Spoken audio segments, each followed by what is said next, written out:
حضرت ابو بکر صدیق اور عمر فاروق نے حضرت علی رضی اللہ تعالی عنہ کی موجودگی کے باوجود خلافت پر قبضہ قائم کیا اور حضرت علی کے حق پر ڈاکہ ڈالا۔ اس کی حقیقت کیا ہے اور اہل تشیع اور اہل سنت کا اس کے بارے میں کیا موقف ہے؟ مشہور تابعی امام حسن بصری فرماتے ہیں کہ تمام صحابہ کرام ایک دوسرے کے ساتھ محبت اور عقیدت رکھنے والے تھے۔ نبی کریم صلی اللہ علیہ وآلہ وسلم کی اہل بیت کے ساتھ عقیدت اور محبت کا یہ عالم تھا کہ ابو بکر صدیق رضی اللہ تعالی عنہ فرمایا کرتے تھے کہ جس نے اللہ تعالیٰ کو اور اس کے رسول کے ساتھ اپنے رشتے کو مضبوط کرنا ہو، اس کو چاہیے کہ نبی کریم صلی اللہ علیہ وآلہ وسلم کی اہل بیت کے ساتھ اپنے تعلق کو مضبوط کر لے۔ اسی لیے صحابہ کرام خاص طور پر خلفائے راشدین پر تنقید کرنا کہ انہوں نے حضرت علی اور سیدہ فاطمہ بنت محمد صلی اللہ علیہ وسلم کو دکھ اور تکلیف پہنچانے کی کوشش کی ہے، تو یہ الزام تراشی اور بے بنیاد الزامات ہیں۔ ان دونوں مقدس ہستیوں پر یہ الزام لگانے کے پیچھے ایک واضح وجہ نظر آتی ہے،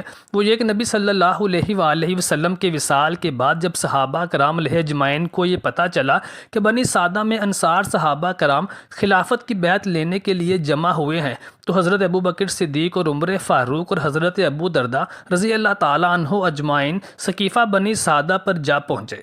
یہاں پر یہ اعتراض بھی اٹھایا جاتا ہے کہ ان تینوں صحابہ علیہ اجمعین نے نبی صلی اللہ علیہ وآلہ وسلم کا جنازہ بھی نہیں پڑھا، جبکہ تاریخ کی تمام کتابوں میں لکھا ہے کہ ان تینوں صحابہ علیہ اجمعین نے نبی صلی اللہ علیہ وآلہ وسلم کا نماز جنازہ پہلے ہی ادا کر لیا تھا۔ پھر یہ تینوں صحابہ بنی سعدہ میں ہونے والی اس خلافت کی میٹنگ میں جمع ہوئے اور جا کر انصار صحابہ کرام علیہ اجمعین کو قائل کیا کہ نبی صلی اللہ علیہ وآلہ وسلم کی خلافت قریش میں رہے گی، انصار میں بنی سعدہ میں نہیں جائے گی، کیونکہ نبی صلی اللہ علیہ وآلہ وسلم کی حدیث بھی ہے کہ خلافت قریش میں رہے گی اور انصار قبیلہ قریش سے قدرے کمزور ہے اور مسلمان اس کو خلافت کا اہل اور حقدار بھی نہیں سمجھتے۔ اسی لیے اس موقع پر حالات کی نزاکت کو دیکھتے ہوئے تمام صحابہ کرام علیہ اجمعین نے حضرت ابو بکر صدیق رضی اللہ تعالی عنہ کی خلافت کی بیعت کر لی اور ان کو اسلام کا پہلا خلیفہ چن لیا۔ اب یہاں سے ایک نئی بحث کا آغاز ہوتا ہے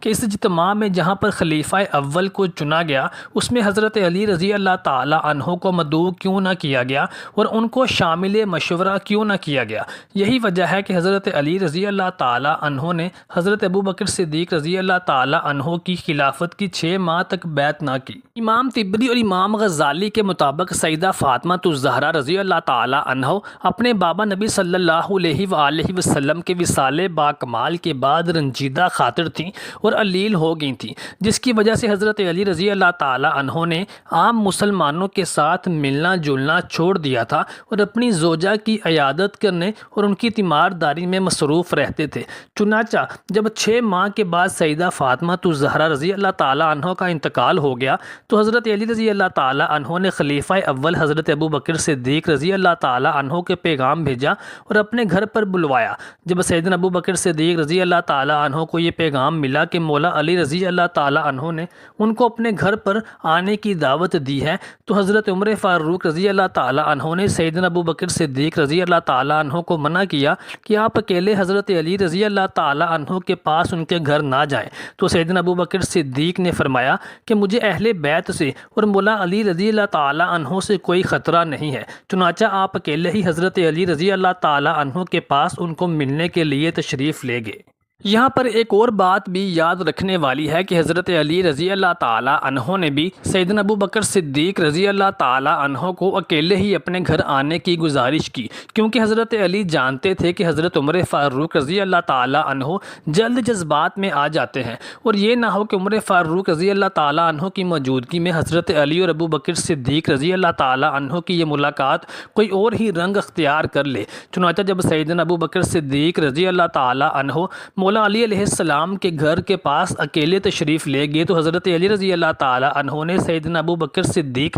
رضی اللہ تعالی عنہ سے فرمایا کہ اہل بیت کے ہونے کی حیثیت سے ہمارا یہ حق نہیں تھا کہ ہمیں بھی خلیفہ کے اس چناؤ کے شامل مشورہ کیا جاتا۔ باخدا ہمیں اس میں کوئی حسد یا بغض نہیں جو اللہ تعالیٰ نے آپ کو مرتبہ یا رتبہ یا حیثیت دی ہے، لیکن ہمیں اس مشورے میں شامل کیا جانا چاہیے تھا۔ حضرت علی رضی اللہ تعالی عنہ کی یہ بات سن کر حضرت ابو بکر صدیق رضی اللہ تعالی عنہ کی آنکھیں اشک بار ہو گئیں اور وہ زاروں کے تار لونے لگے۔ اور ابو بکر صدیق نے سیدنا علی رضی اللہ تعالیٰ عنہ سے اس بارے میں معذرت کی تو مولا کائنات حضرت علی رضی اللہ تعالیٰ عنہ نے کہا کہ میں آج ظہر کی نماز کے بعد مسجد نبوی صلی اللہ علیہ وآلہ وسلم میں آپ کے ہاتھ پر خلافت کی بیعت کروں گا۔ چنانچہ حضرت علی رضی اللہ تعالیٰ عنہ مسجد نبوی تشریف لائے اور سیدنا ابو بکر صدیق رضی اللہ تعالیٰ عنہ نے ممبر رسول پر کھڑے ہو کر مولا علی علیہ السلام کے فضائل بیان کیے اور حضرت علی رضی اللہ تعالیٰ عنہ نے سیدنا ابو بکر صدیق کے فضائل بیان کیے اور پورے مجمع کے سامنے ابو بکر صدیق رضی اللہ تعالیٰ عنہ کی بیعت کی اور پورے 6 ماہ کے بعد حضرت علی رضی اللہ تعالیٰ عنہ نے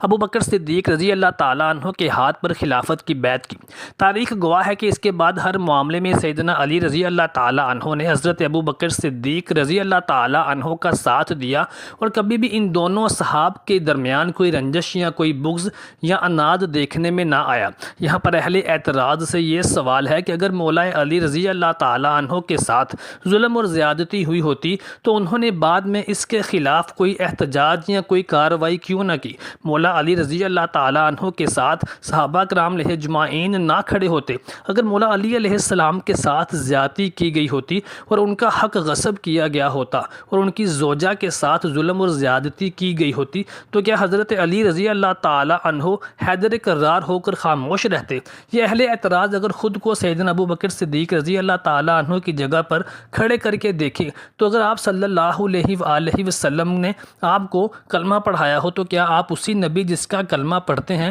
اس کی اہل بیت کے ساتھ ایسا سلوک کر سکتے تھے؟ نہیں، بلکہ یہ سراسر ظلم اور جھوٹ اور الزام ہے جو کہ خلفۂ راشدین اور نبی صلی اللہ علیہ وآلہ وسلم کے جانسار صحابہ کرام علیہ اجمعین پر لگایا جاتا ہے۔ اب یہاں پر سیدنا ابو بکر صدیق رضی اللہ تعالیٰ عنہ کو غاصب اور ظالم کہنے والے ہوش کے ناخن لیں کہ حضرت علی رضی اللہ تعالیٰ عنہ نے تو خود ان کے گھر ان کو اپنے پاس بلوا کر ان کی بیعت کی ہے، اور اہل اعتراض اور بغض صحابہ رکھنے والے سیدنا ابو بکر صدیق رضی اللہ تعالیٰ عنہ اور عمر فاروق رضی اللہ تعالیٰ عنہ کے سر پر یہ الزام تھوپ رہے ہیں کہ انہوں نے حضرت علی رضی اللہ تعالیٰ عنہ کا حق خلافت سلب کیا ہے، جبکہ حقیقت اس کے بالکل برعکس تھی۔ اور حضرت عمر فاروق رضی اللہ تعالیٰ عنہ اور ابو بکر صدیق رضی اللہ تعالیٰ عنہ اگر خلافت کے لالچی ہوتے تو ان کے فوت ہو جانے کے بعد ان کی جائیداد اور ان کے اثاثے ہوتے اور ان کے بچے، ان کی اولاد اعلیٰ عہدوں پر فائز ہوتے، لیکن حضرت ابو بکر صدیق رضی اللہ تعالیٰ عنہ نے،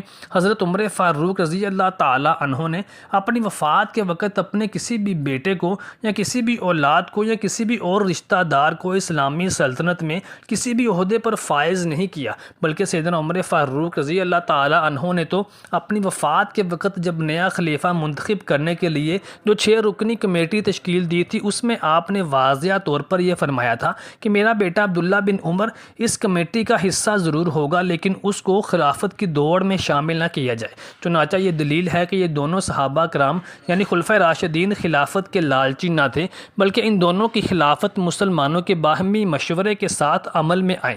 بحیثیت خلیفہ ابو بکر صدیق رضی اللہ تعالیٰ عنہ اور عمر فاروق رضی اللہ تعالیٰ عنہ نہ بادشاہ تھے اور نہ ہی آپ دونوں نے کبھی بادشاہت کا دعویٰ کیا۔ ان صحاب کا انتخاب اور قیادت سراسر لیاقت و استعداد پر مبنی تھے۔ بالخصوص سنی علماء کرام کے مطابق چاروں خلفۂ راشدین رسول اللہ صلی اللہ علیہ وآلہ وسلم کے قریب ترین صحابہ کرام میں سے ایک تھے، قبل از تمام اسلام قبول کرنے والے تھے اور عشرہ مبشرہ صحابہ کرام میں بھی شامل تھے، مگر شیعہ علماء حضرت علی بن ابی طالب رضی اللہ تعالیٰ عنہ کے علاوہ کسی دوسرے شخص کو خلافت اور امامت کا اہل تصور نہیں کرتے۔ ابو بکر حضرت عمر رضی اللہ تعالیٰ عنہ کے انتخاب کو غیر اسلامی اور غلط سمجھتے ہیں اور تینوں خلفۂ راشدین کے دور کو اسلام کا سیاہ دور ہی جانتے ہیں، اور اس بات پر مزید نظر آتے ہیں کہ ابو بکر اور عمر اور عثمان رضی اللہ تعالیٰ عنہ اجمعین نبی کریم صلی اللہ علیہ وآلہ وسلم کی تدفین اور آپ کی تجہیز کو چھوڑ کر قبیلہ بنی سعدہ میں ہونے والی خلافت کی میٹنگ میں شریک ہو گئے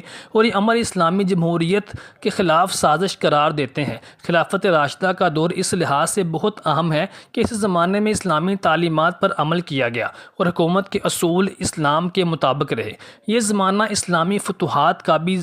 زمانہ ہے، اور اسلام میں جنگ جمل اور جنگ صفین جیسے واقعات بھی اسی دور میں پیش آئے۔ جزیرہ نما عرب کے علاوہ ایران، عراق، مصر، فلسطین اور شام بھی اسلام کے زیر سایہ آئے۔ شیعہ خلافت راشدہ کو تسلیم نہیں کرتے۔ اہل شیعہ کے نزدیک رسول اللہ صلی اللہ علیہ وآلہ وسلم کے جائز اور اکلوتے جانشین صرف حضرت علی رضی اللہ تعالیٰ عنہ تھے، اور وہی پہلے امام اور حقیقی خلیفہ ہیں۔ اہل تشیع میں خلافت کی بجائے امامت کا تصور پایا جاتا ہے۔ خلافت امامت کا چھوٹا سا حصہ ہے۔ رسول اللہ صلی اللہ علیہ وآلہ وسلم کی رحلت کے بعد تمام انصار مدینہ بنی سعدہ کے سقیفہ میں اکٹھے ہوئے تاکہ امت مسلمہ کے لیے ایک امیر نو کا انتخاب کیا جا سکے۔ کہا جاتا ہے کہ اس انتخاب سے مہاجرین مکہ کو مکمل طور پر مستثنیٰ رکھا جانا تھا، لیکن اس موضوع پر بہت سے ابہام پائے جاتے ہیں۔ بہرحال حضرت ابو بکر صدیق رضی اللہ تعالیٰ عنہ اور عمر فاروق رضی اللہ تعالیٰ عنہ دونوں صحابہ کرام جمعین عرب قبائل کی ممکنہ بغاوتوں سے خائف تھے،